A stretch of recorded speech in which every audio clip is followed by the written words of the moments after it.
here. This is usually about the size that we see them in New Jersey. They do get bigger than this, but this is about the average size that we see them. The Kemp's grizzly is a little smaller even, usually about this size.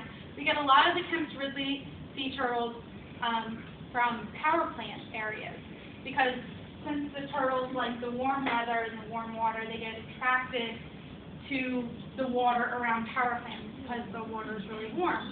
And they'll get themselves in, inside there and they can't get back out, or they'll get kind of sucked up against the intake grid. So luckily the power plants in New Jersey are really good with us. They really work with us good and they monitor their areas all the time. So once they see a sea turtle in there, they actually shut down and they call us and they won't power back up until they know the sea turtle's out.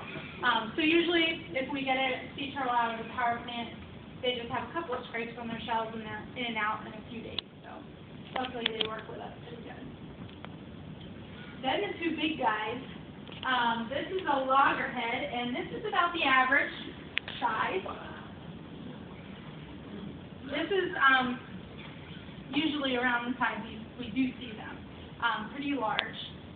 This is about as big as they get, though. They don't get too much bigger than this.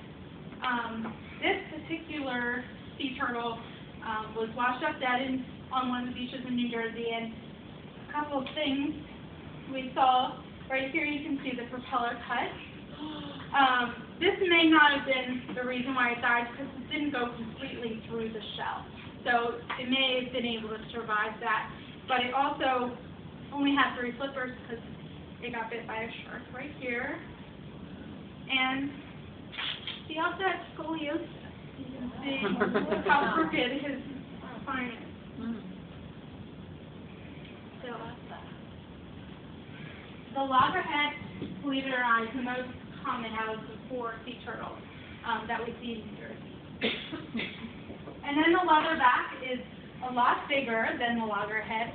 I don't have a shell with me because they're really big. Their shell can be about 6 feet long, but they also have a leathery skin that goes across their whole body and their whole shell. They're a lot different than any of the other sea turtles or any turtles in general, with that skin that they have.